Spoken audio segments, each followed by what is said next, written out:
A widowed duke bought a slave to care for his daughter. The woman did something he never imagined. A cold night in a grand old mansion in 19th century France, where a widowed count, shattered by the loss of his wife, buys a slave to care for his young daughter. He thinks she's just a servant, but this woman does something so unexpected, so incredible, that it changes everything in just 3 days. "Why did you do this for us?" the count asks, stunned. And she, with a smile hiding secrets, replies, "Because love knows no chains." What did she do? Stay with me until the end to find out, because this story will make you laugh, cry, and believe in the power of human kindness. Leave a comment now. What do you think happened? Subscribe to the channel and hit like so you don't miss a thing. Let's dive into this emotional adventure together. Welcome. I am Marcos Paulo, the storyteller. Leave a comment below and tell us where you're watching from. Enjoy the story. The mist blanketed the hills of France in the 19th century, where Count Antoine Duval lived in his secluded mansion, his heart heavy with the loss of his wife. He had purchased Ilara, an African slave with deep eyes and skilled hands, to care for his 5-year-old daughter Sophie, a fragile girl who barely spoke since her mother's passing. Antoine saw her as a practical solution, but she brought something more, a kindness he never anticipated. The contrast was striking. A wealthy count trapped in grief against an enslaved woman filled with wisdom and inner strength. What would happen in the next 3 days? A transformation hung in the air, a suspense that made hearts beat faster. Get ready for a lesson about freedom and love that will move you.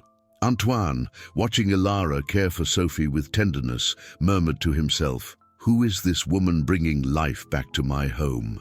Doubt grew. Could a slave possibly heal the wounds of a noble family? The mansion, once silent, began to echo with timid laughter, unaware of the miracle taking shape.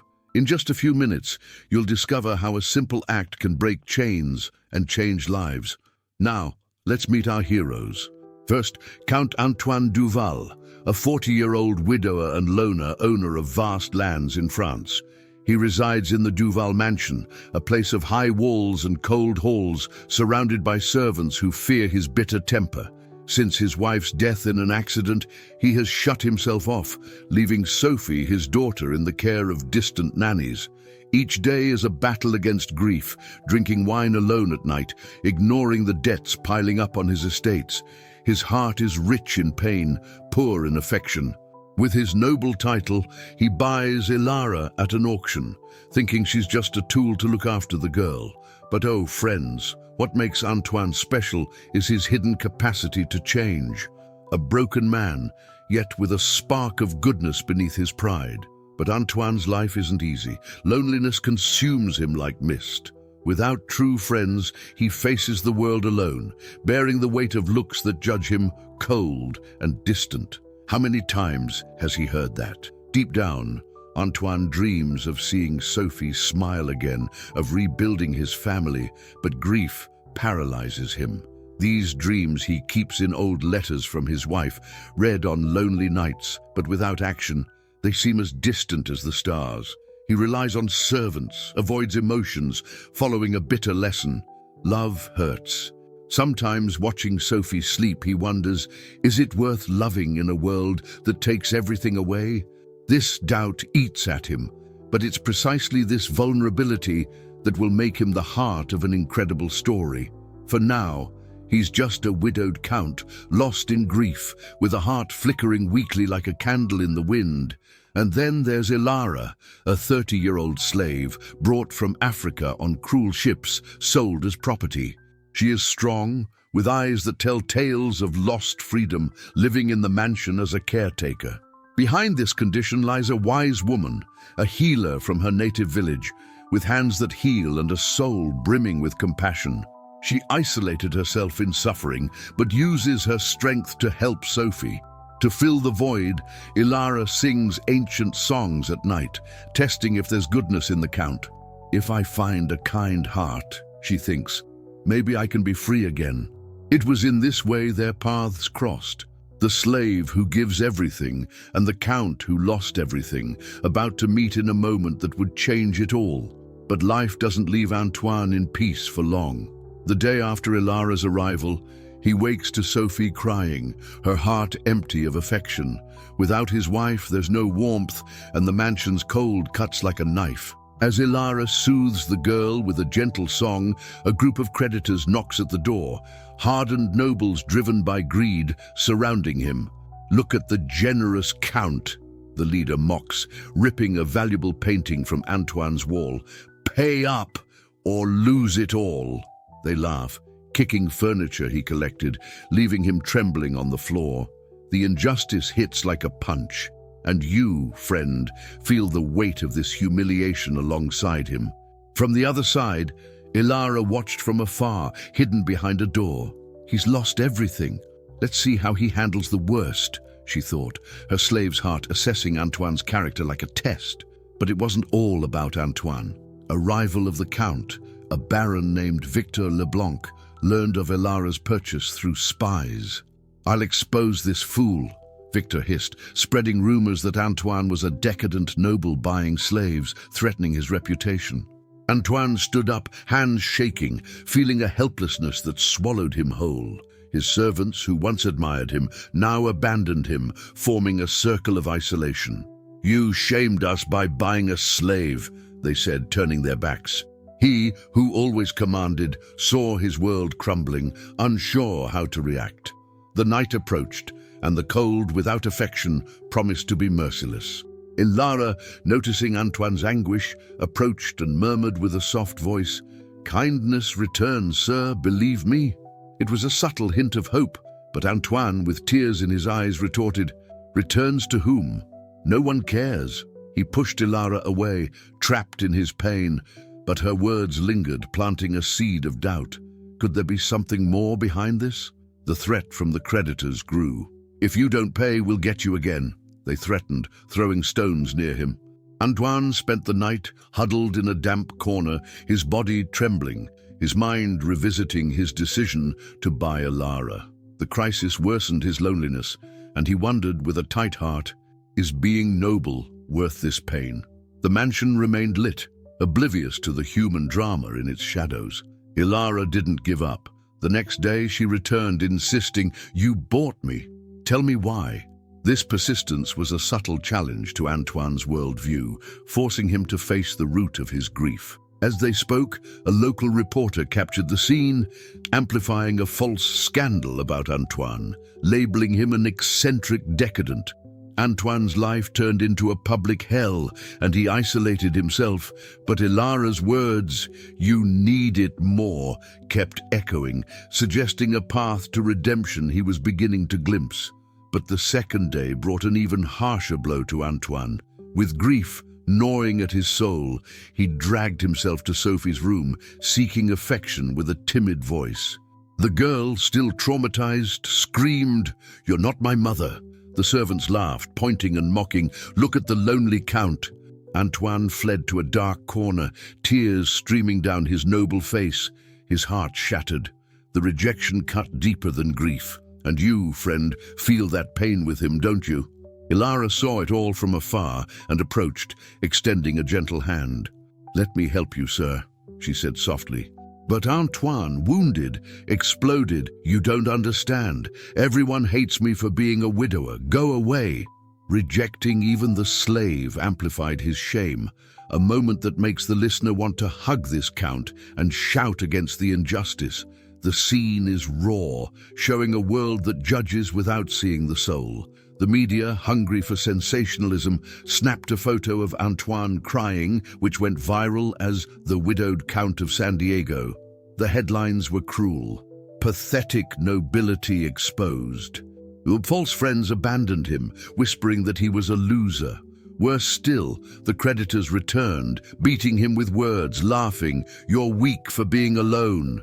Each blow echoed the inequality, isolating him in a silence of pain. The mansion became his prison, the world's laughter ringing in his ears. Antoine curled up in a corner, drinking dirty wine from a broken glass, his body exhausted, his soul wounded by loneliness.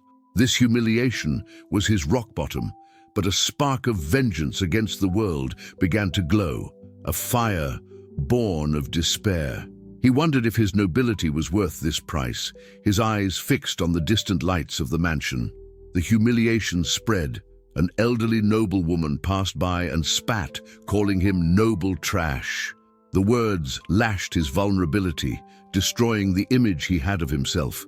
Antoine saw his status fail to buy respect in a society obsessed with rank. Rage consumed him like a wildfire, but Ilara's words, "Kindness returns," echoed like a distant whisper, suggesting a different path he could barely glimpse. The next day, the creditors sent a crumpled note. Pay again or lose worse. Humiliated to his core, Antoine considered giving up, his spirit broken, but the memory of meeting Ilara held him back. The internal pain was unbearable, making him question his existence for the first time. Was there hope beyond this darkness? The humiliation peaked when a childhood acquaintance, now a successful baron, passed by and mocked, "You're nothing, Antoine." This shattered him emotionally, but it also planted a seed of change. A spark of hope ignited. Perhaps Ilara was right, and retribution would come through transformation, not vengeance. The stage was set for a new beginning. We've reached the third day, friends, and destiny was about to take a turn that will warm your heart. Ilara found Antoine huddled in the room, his eyes red from crying, his body trembling from cold and grief. Then she did something that changed everything. Dropping her slave's veil, she revealed her true identity with a trembling voice. "I am Ilara, a free healer, unjustly sold. Your act of buying me gave me a chance to help." Antoine froze, his eyes wide open. "A healer?" he whispered, incredulous. Ilara nodded, her eyes glistening with tears. "You gave me shelter when I was lost. Now I give you a new life." This revelation planted a new idea in Antoine's heart. Kindness could be rewarded. With his chest tight, he decided to accept the help, a timid step that marked the shift from a routine of grief to one of possibility. Ilara, with a gentle smile, offered more than words. "Come with me," she said, leading Antoine to the mansion's garden. "You gave me hope when I was chained. Now I give you a new family." The garden was a new world. Warm flowers, abundant food, and songs waiting to heal. Antoine, still scared, began to talk, flipping through pages of memories with trembling fingers, adopting small habits like jotting down dreams in a new diary.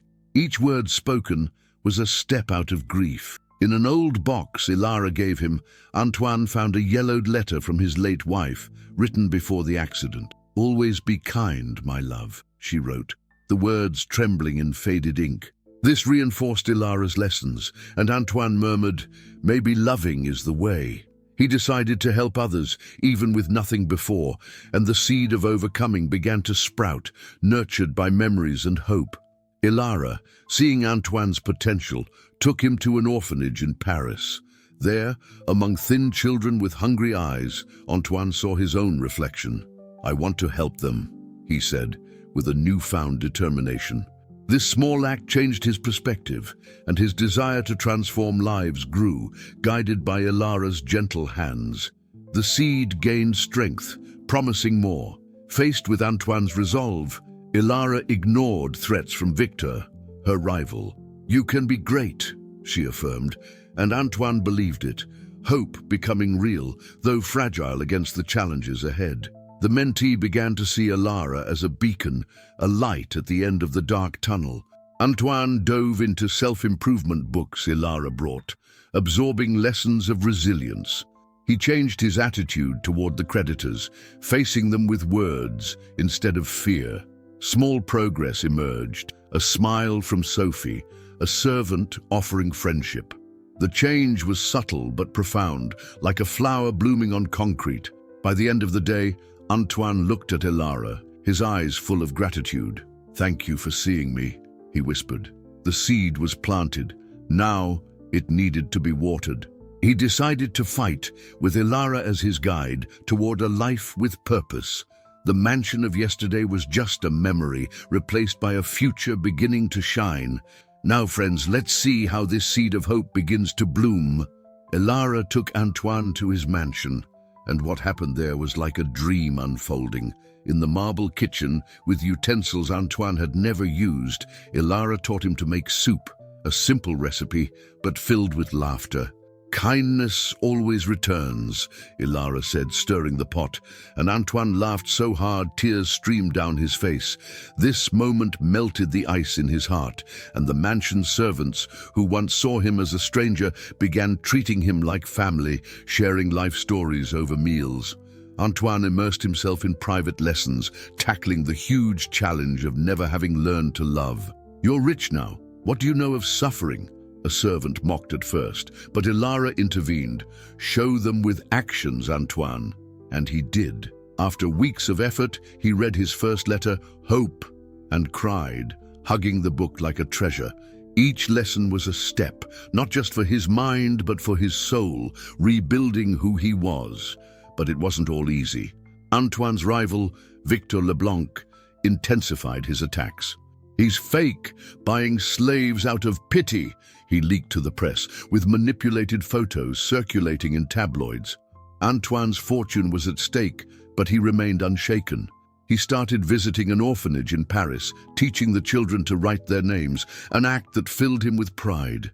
"If I helped you, I can help them," he told Ilara, showing a growing heart. Ilara, with tears in her eyes, shared stories of her tough youth in Africa, of how she rose with hard work. "Empathy is what saves us," she taught, and Antoine applied it in lessons, listening to the servants' fears and comforting them. "Thank you for showing me this," Antoine said, hope strengthening, though fragile against Victor's threats. Their bond deepened, like father and daughter. One day, a thug burst into the lesson demanding money. Ilara hired security, earning the school community's trust. "You're changing," Ilara observed, and Antoine smiled, reconnecting with a distant cousin who sent a supportive letter. The network around him grew, a shield against the storm. Victor hired spies to sabotage Antoine's donations, fabricating scandals in sensationalist newspapers. The threat grew, but Antoine fought back with transparency, publishing an online diary of his journey. Hope became real, sustained by Ilara's unwavering support, a lighthouse in the darkness. Antoine and Ilara began meditating together at dawn, on balconies overlooking the sea, reducing the stress of their battles. Small acts, like fixing a neighbor's bicycle, added up, strengthening their journey.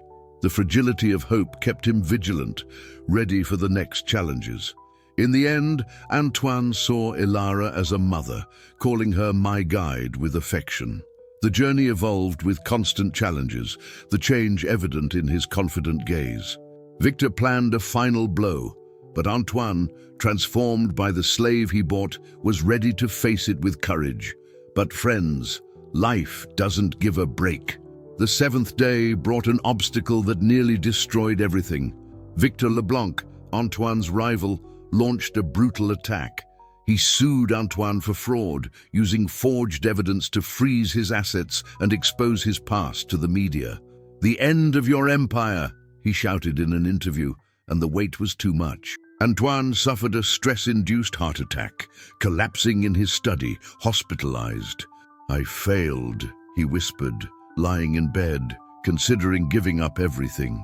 His heart beat weakly, and the world seemed to crumble. Ilara, hearing the news at the orphanage, ran to the hospital, her face wet with tears.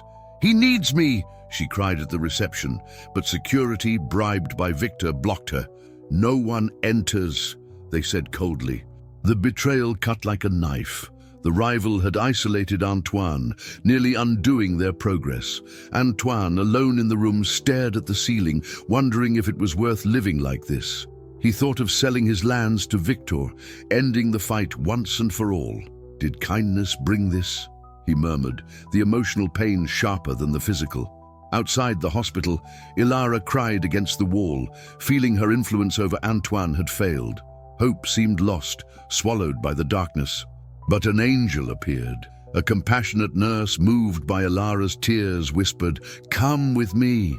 She hid her and took her to Antoine. "Don't give up," Ilara said, holding his cold hand.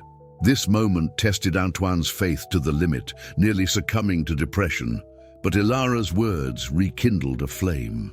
He remembered the rope, the pure kindness, and something stirred within him. At the height of despair, an old friend called, revealing Victor's fraud with concrete proof. "You can turn this around," he insisted. Inspired, Antoine, though weak, decided to fight. For Ilara, he thought, making the brave choice to expose Victor. The battle was far from over, but hope was reborn. Ilara encouraged, "You're more than money, my friend." With effort, Antoine rose, calling his lawyers to counterattack. The near-fatal obstacle strengthened him, showing true strength comes from the heart, not the wallet. The hospital room filled with determination, a beacon in the storm. The press reported the heart attack, amplifying the humiliation, but Antoine saw an opportunity. "I'll use this against him," he planned, with Ilara by his side, a shield of support. The relapse was harsh, but the resurgence promised to be triumphant, a moment that would make the audience hold their breath. But hold on, friends, because the story takes a twist that'll leave you jaw-dropped. A private investigator, hired by Antoine, stepped in with an explosive revelation. Victor Leblanc, the rival, is the biological father of Sophie, he said, handing over documents proving the abandonment years ago to hide a family scandal. He left the girl on the streets to protect his image. Antoine froze, his heart racing. "You're his daughter," he told Ilara, who fell to her knees crying as she processed the blood betrayal. This discovery shook their journey, but strengthened their resolve against Victor. Fate had united them in a way no one predicted. Then, a mysterious ally emerged from the shadows. Raphael, a former Victor employee fired for exposing corruption, appeared with a folder full of proof. "I saw it all. Fraud, bribes," he said, handing over stolen files. Antoine gained a powerful weapon, understanding his own vulnerability before the rival for the first time. Ilara, learning the truth about her father, felt a rage that consumed her, but she forgave Antoine's initial coldness. "You saved me when he abandoned me," she said, helping plan the counterattack. Antoine saw a new man in himself, ready to use his wealth for good, not ego. Raphael, a brave whistleblower, confessed, "I want justice for myself and others." He offered detailed testimony, and a plan took shape: expose Victor in the media with irrefutable evidence. The tension rose, the audience captivated by the narrative. Antoine and Ilara grew closer, Ilara sharing repressed memories of her father. "He left me without a word," she confessed, crying, strengthening her bond with Antoine as an adoptive father. The suspense built. The confrontation would be epic, charged with emotion. Raphael revealed more. Victor planned to buy Antoine's lands for a pittance, using stolen information. "Now it's our turn to strike back," Antoine declared, the power of truth uniting the allies. The revelation changed the trajectory, promising an unforgettable climax. In the end, Antoine realized that money without purpose was empty. The mysterious ally and Ilara's revelation set the stage for the final battle, with suspense in the air. What would Victor do when confronted with his dark past? It's time, friends. Antoine decided to face Victor at a public meeting armed with Raphael's evidence, ready to expose the corruption. "It's time to end this," he told Ilara, who supported him with a steady gaze. Antoine had grown from a selfish man to a protector, willing to risk everything for the slave who changed his life. The room was packed, the air thick with anticipation. Victor entered with an arrogant smile, confident. "You've lost everything," he taunted, adjusting his expensive suit. Antoine stood up, his voice calm but powerful. "No, I haven't lost, not with the truth on my side." The change in him was evident, Ilara's lessons guiding every word. At stake was the dream of a purposeful life, Antoine's dignity and Ilara's future. For her, to the end, Antoine thought, recalling the purchase that started it all. Victor seemed invincible, flanked by aggressive lawyers, but Antoine knew the truth was his greatest weapon. The tension rose as Antoine presented the evidence, falsified documents, records of Sophie's abandonment. The audience gasped, journalists scribbling frantically. Victor denied, sweat running down his forehead, betraying his fear.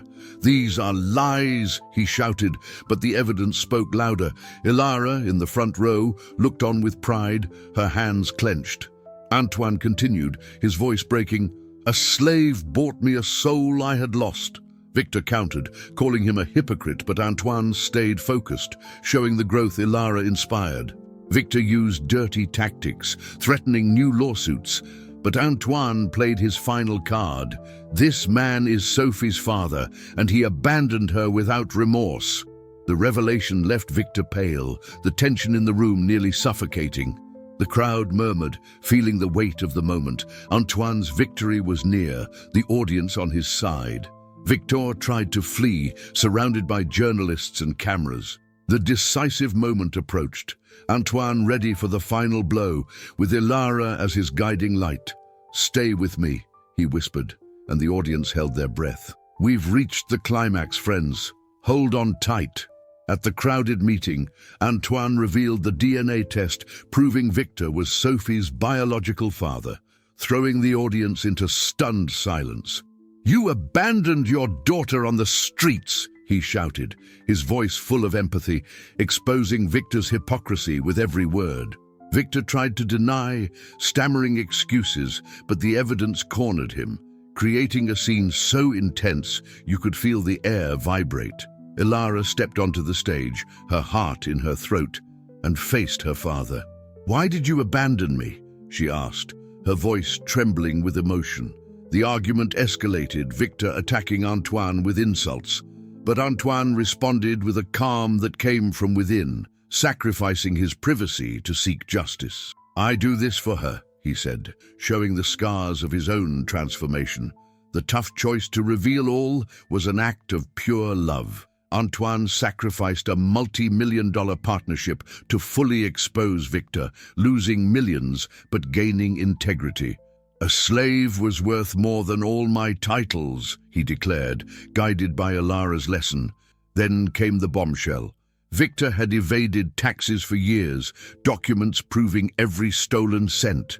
The audience erupted in applause, the sound echoing off the walls. Victor, handcuffed by the police present, muttered threats as he was led away, but Antoine replied with dignity, "You lost because you never understood the value of generosity." The scene was grand, camera flashes capturing every second, tears rolling down Ilara's face. It was more than a victory, it was redemption. Ilara ran to Antoine, crying, "You're my father now." Antoine hugged her tightly, feeling a redemption titles could never buy. The climax marked the end of his old life, a dramatic turn that left the audience with their hearts in their hands. Titles lost, but a soul gained, a partial victory that was worth everything. The tension dissolved into relief. Antoine and Ilara united as family. The confrontation changed everything, destroying the rival and transforming Antoine into a new man. In the end, Antoine signed the adoption papers, sealing the climax with love as the crowd cheered. The journey culminated in a new beginning. The antagonist defeated, the protagonist reborn. And you, friend, felt every beat of that heart. But friends, the consequences came like waves after the storm. Victor's imprisonment shook the noble world, headlines screaming, "Fall of the traitor Baron." Antoine lost lands on the market, but gained a respect titles could never buy. Ilara, now free in a warm home, cried with relief, though nightmares of chains still visited her, an echo of the past. Antoine's servants applauded him in the mansion, uniting in loyalty. "You inspired us," they said, but he fired the traitors without mercy, cleansing the house with determination. The change was drastic, and Antoine, alone at night, wondered, was all this sacrifice worth it? The answer was yet to come. Ilara adapted to her new life, but dreams woke her sweating, memories of slavery lingering. Antoine comforted her, singing songs he learned, strengthening their bond as father and daughter. Victor, in prison, swore vengeance in a dark whisper, creating a residual tension that hung in the air. The victory was bittersweet, blending joy and caution. The media swarmed Antoine, calling him the hero of redemption. He donated fortunes to orphanages, shifting his nobility's focus to charity. Ilara began therapy with a kind psychologist, healing deep wounds. The impact was immediate, transforming lives across the city. Opportunistic friends reappeared, offering support, but Antoine was cautious. "I learned from Ilara to value the real," he said. The financial loss hurt, but Victor's greed destroyed him. A suspense lingered. Would Victor escape prison? Distant relatives called Antoine, reconnecting long-lost bonds. Ilara gained an extended family, feeling occasional nostalgia for the streets that shaped her. The outcome was positive, with hope illuminating the uncertain future. Antoine reflected in silence. "I lost lands, but gained a daughter." Ilara smiled, calling him Papa, and the question, was it worth it, found its answer. Yes, despite the high emotional cost, a deep lesson remained.